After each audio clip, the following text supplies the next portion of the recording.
Welcome to the third episode of our podcast's second season, Scary But True Campfire Stories, brought to you by Dudes Camping. Hosted and narrated by Matthew S. Newbold. Thanks for listening, and help spread the word. Tell your friends, tell a stranger, post it on Facebook, Twitter, Instagram, and any other social media outlet that is upset about Elon Musk allowing more free speech and less cancel culture. Our goal is to share true stories of the strange, supernatural, ghostly, and unexplained as we gather around the virtual campfire. Or maybe you are sitting around a real campfire right now. Maybe you have a strange but true story that you'd like to share. Email us at dudescampingstories@gmail.com with your own Bigfoot, UFO, ghost, or unexplained supernatural story, and we'll consider it for broadcast. Don't forget to visit us on YouTube and Facebook at Dudes Camping. Why can children be so scary? We're used to seeing children behave certain ways, like children. But when they exhibit strange behavior that is accompanied by odd requests, foul odors, and jet black eyes, this can turn the most fearless individual into a poltroon. How far back can these encounters be traced? Did this phenomenon really start with the advent of the internet? What are the most common attributes associated with BEK sightings? Is there a plausible explanation? These and many other questions we will try to address in this episode. Just remember, when properly researching the supernatural and unknown, questions are raised, evidence is presented, but conclusions are simply speculation. The research in this episode relies heavily upon David Weatherly's book titled The Black-Eyed Children, and can be found on Amazon or by visiting his website, www.eerielights.com. Sit back, relax, and enjoy The Black-Eyed Children. Part 2. Many BEK stories online will take commonalities of the genuine cases and add something fantastical to try and make it unique, often turning it into clickbait. The real horror of these stories is not the added absurdities, but how out of the ordinary they seem. Hollywood has given us horror movies for generations, and they always try to outdo the last generation with gore, violence, monsters, murderers, etc. True BEK encounters might seem boring to somebody who's waiting for the boys to attack, or their alien parents to show up and pick up their hybrid offspring. But to the people involved, there is a real, intense fear that no Hollywood budget could reproduce. As you sift through the stories and cases, you become very aware of what sounds genuine and what is probably made up from what they think they know about the subject. As we look for the commonalities, we will note the habitual traits of these encounters to hypothesize whether they are hallucinations, a governmental black ops program gone bad, spiritual entities, or extraterrestrial in nature. We will start with John's encounter. My name is John. I joined the military just after high school and had been serving for 7 years. I consider myself a level-headed, rational person, and I've never had any interest in the paranormal. But I had a strange encounter on a lonely back road in Texas. It was the summer of 2009. My family goes way back several generations in the Lone Star State. As a result of our long history, I have relatives all over Texas, from east to west. Each time I would get leave from the military, I would head home to visit family around the state. I was heading home on leave and stopped to visit my parents in the Houston area. After a couple days with them, I decided to take a drive to West Texas to visit some cousins on my dad's side. I love driving the back roads of Texas, especially late at night. There were few cars out, and it gave me a sense of peace to drive under the starry sky.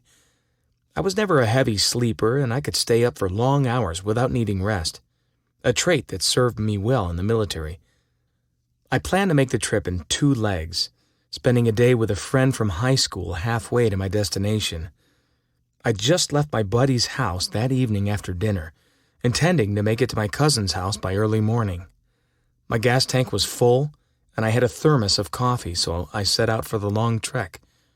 It was a perfect night. Not a cloud in the sky, so the stars were bright. I was taking my time. A lot of deer tend to cross the road late at night, and I didn't want to hit one. Around 3 in the morning, I hit a long stretch of road in the western half of the state. Houses were few and far between in this part of the country. Although I felt wide awake, I like to drink coffee during these leisurely drives. I'd finished off half of the thermos that I'd refilled at a 24-hour mark, and it was time to answer the call of nature. I got to a length of road that was long and straight, and I could see there weren't any cars as far as you could see in either direction. There was plenty of space to pull over, so I slowed down and parked just off the side of the highway. I went a few paces away from the road and took care of my business. After that, I just stood there for a few minutes to work out the kinks and look up at the stars. Couldn't have been more than 5 minutes total. My eyes were pretty adjusted to the dark, enough that I had a good view of a rabbit I scared when I was walking back to the truck. I decided it was time to get back on the road and passed in front of my truck to reach for the door handle. It was then that I received a shock. Standing just past the driver's door was a young boy. I jerked back with a start when I realized that a figure was standing there. He didn't move a muscle. I think if my eyes hadn't been adjusted to the dark, I probably wouldn't have seen him. I realized right away that it was just a kid, and that made me calm down a bit. I shook my head and said, "Geez, kid, you scared the hell out of me." This kid, he didn't miss a beat. He says to me, "I want to get in your truck." I didn't say anything at first. I wasn't sure what to say, to tell the truth, but I felt a cold chill at the boy's statement. I paused and took a breath, looking at the boy. My mind was racing, trying to piece together where this child had come from. I turned and glanced around in each direction, looking for any sign of a house. There were none to be seen. Even out here, most people left some kind of night light on after dark. I scanned the road, but there were no other vehicles visible in either direction. The boy still hadn't moved, and he now repeated his cold statement. "I want to get in your truck now." I'll tell you, the hair on the back of my neck stood up. I was having a bad feeling in the pit of my stomach. I tried to reason with my brain, thinking things like, this is only a young boy out here. There's nothing I should be worried about. Nothing was working, though. I couldn't kick the weird feeling that just kept getting stronger. I tried to smile, then I decided to engage the boy so that I could find out what exactly was happening out here in the middle of nowhere. "Do you live around here, kid?" I asked. The boy stood completely still and responded in the same monotone voice. "Just let me get in your truck, and we can go for a ride." "Do you need to get home, kid? Whereabouts do you live?" I asked. The boy remained planted in his position between the road and my truck, continuing to insist on a ride. "We can get in your truck now. It won't take too long." I leaned forward a little to get a closer look at the boy. I wanted to see as many details as I could see in the low light.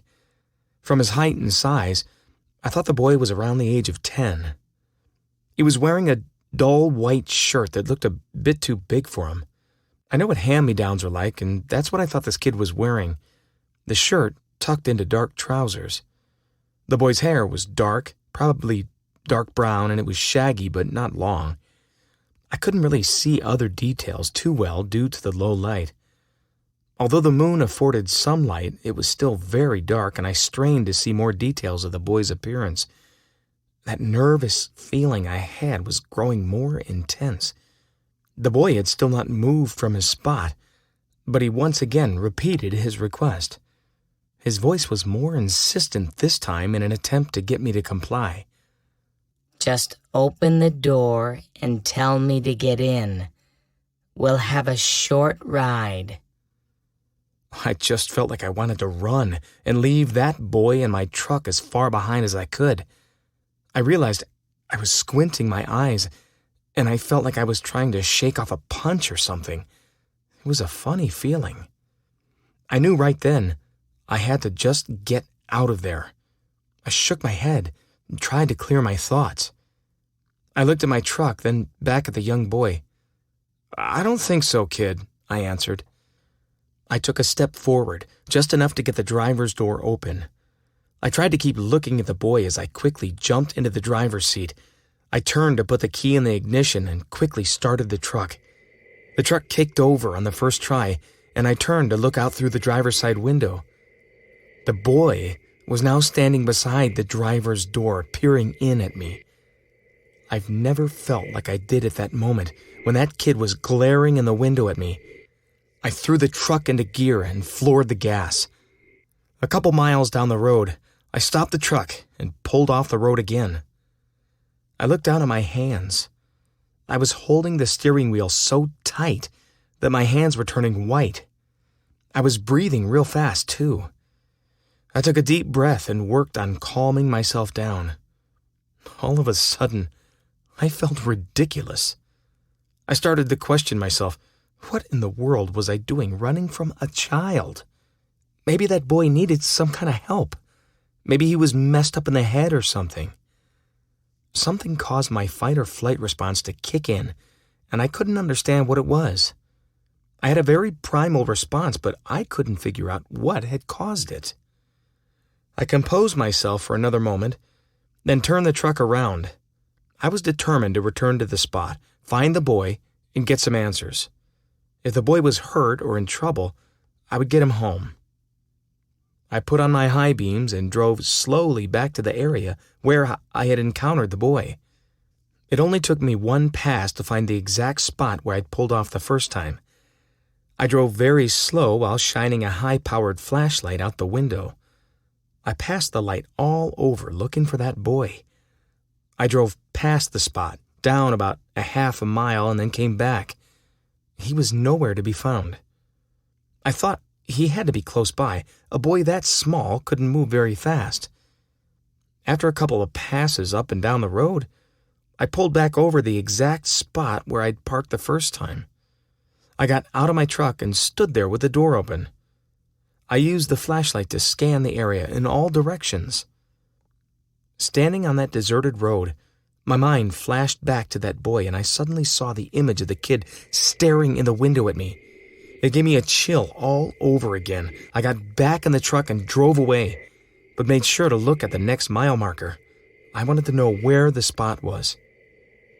I had originally planned to stop for an early morning breakfast, but instead, I didn't quit driving until I reached my destination. It was the early hours of the morning, and my relatives had left the side door unlocked for me. Knowing I couldn't sleep after the night's events, I sat down in the living room and turned on the television.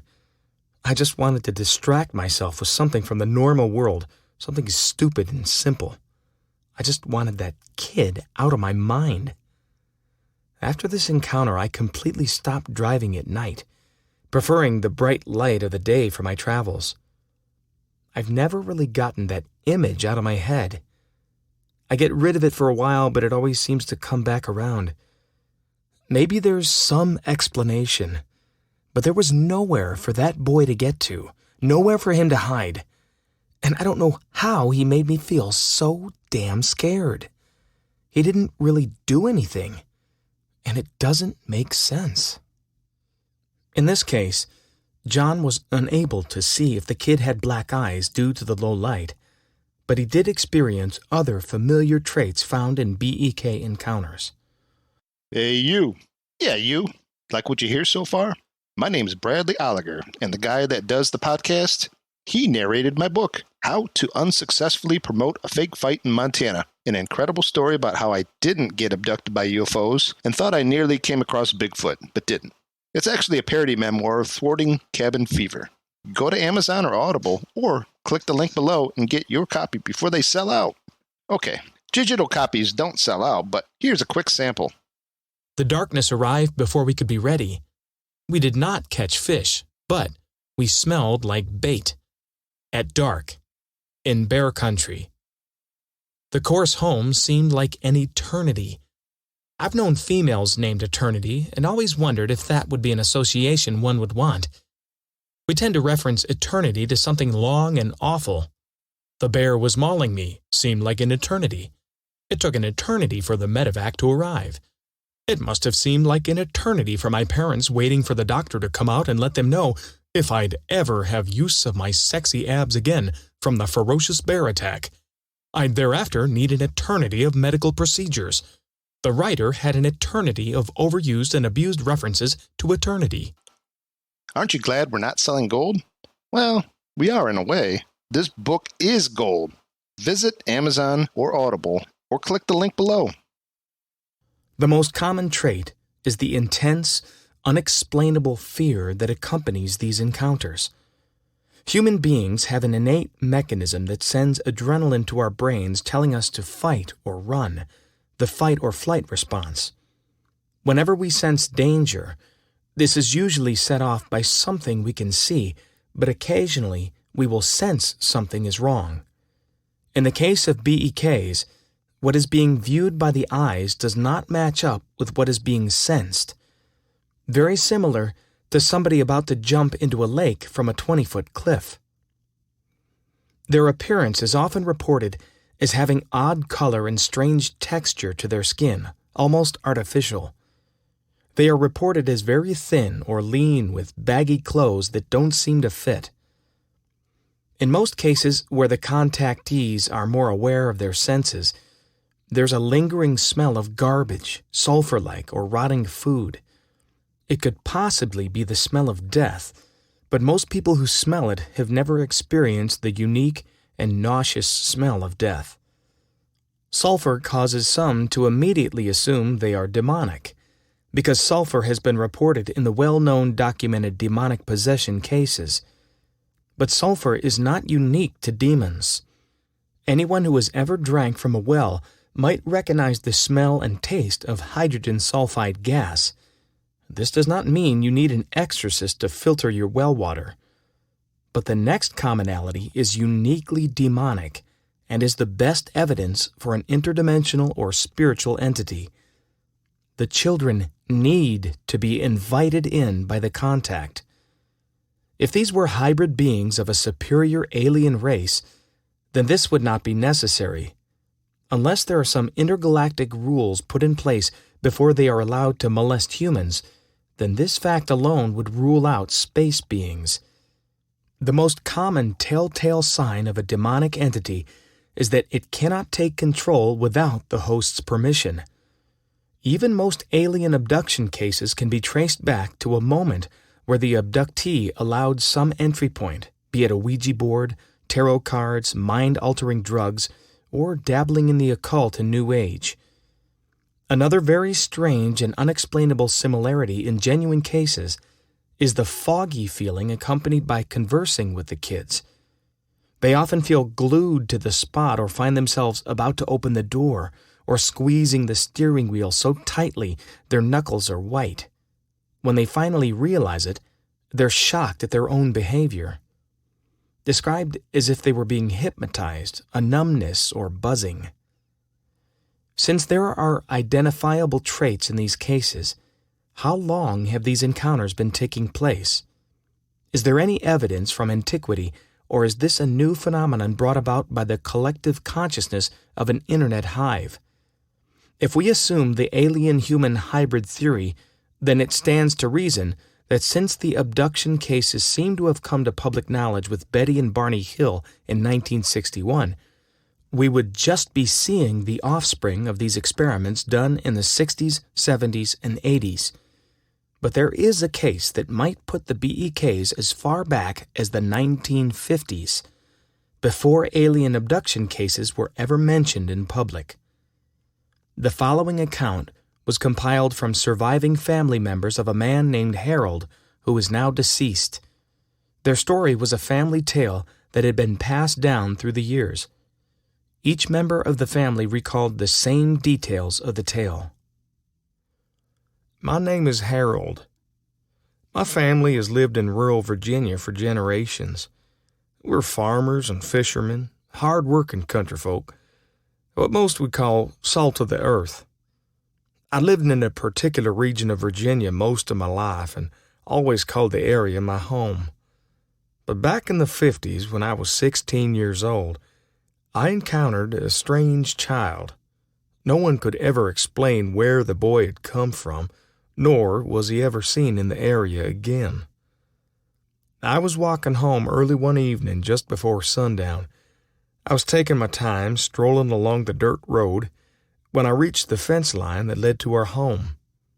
There, leaning against the corner fence post, was a young boy of about 10 to 12 years of age. I slowed down even more. I was puzzled, because I knew everyone in the small community, yet I'd never seen this boy before. I had a good-natured manner and would talk to anyone about anything. When I reached the boy, I simply started talking to him. The boy didn't respond. He just stood leaning against the post, looking slightly down toward the ground. Receiving no response, I wondered if something was wrong with the boy. I stopped talking for a moment before leaning closer. "Hey, you all right?" I asked. With this, the boy finally spoke. His reply was rather blunt. "I want to go to your house. Take me to your house." I felt a strange chill at the boy's response. I wasn't sure what to say. I couldn't understand why a boy I didn't know was asking to go to my house. At that moment, the young boy looked directly up at me. It was then that I realized the boy's eyes were solid black. There was not a speck of white showing in those eyes. I began to feel very afraid. I looked up at the drive toward my house. I felt rooted to the spot for some reason, but my thoughts were focused on how fast I could run to my house. My thoughts produced a further comment from the strange young boy. He scowled at me and said coldly, "Now, don't you run away from me. You're gonna walk me to your house." While the comment seemed like a threat, it was the final straw for me. I launched into a mad dash up the drive toward my house. I was running as hard as I could and didn't look back for fear that weird child was following me. Partway up the drive, I heard a strange call behind me. It sounded like the scream of a bobcat. Of course, this screeching sound only served to help my legs move faster in my rush to reach my house. I think I must have angered that boy. He screamed out, and I thought sure he was coming to get me. Once safely in the house, I slammed the door behind me. My parents, seeing me so out of breath, asked me what was wrong. I told them about my encounter with the creepy boy. Thinking he would get to the bottom of it, my father promptly walked down the driveway with a shotgun in hand.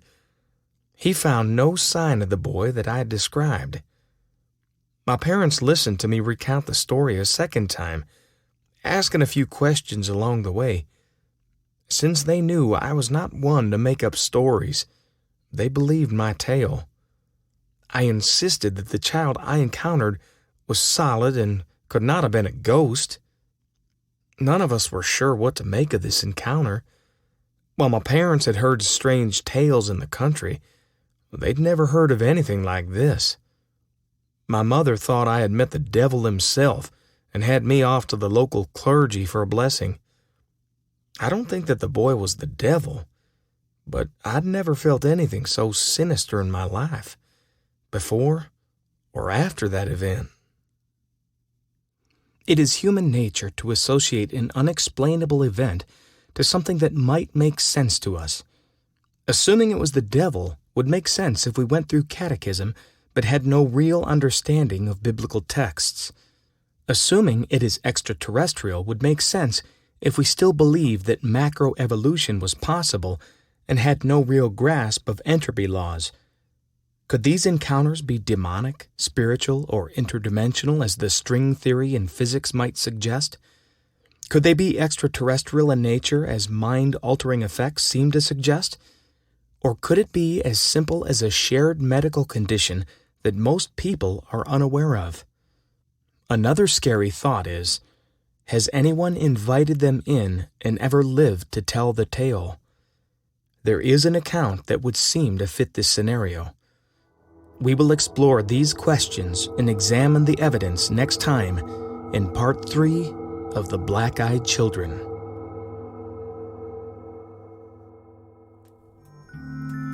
Thanks for listening to Scary But True Campfire Stories presented by Dudes Camping. Narrated by Matthew S. Newbold. Click the PayPal link below if you wish to support this channel and donate any amount to keep us going. You can purchase audiobooks from Matthew S. Newbold on Audible and iTunes. Email us at dudescampingstories@gmail.com with your scary but true story, and we'll consider it for broadcast. Please hit the like button if you enjoyed this story and leave a comment. It would help us greatly if you subscribed and left a review on your preferred podcast platform. There are certain people who do not want a narrative that opposes the mainstream programmed way of thinking, so let's stick it to them and leave a 5-star review. Until next time, we will see you around the campfire.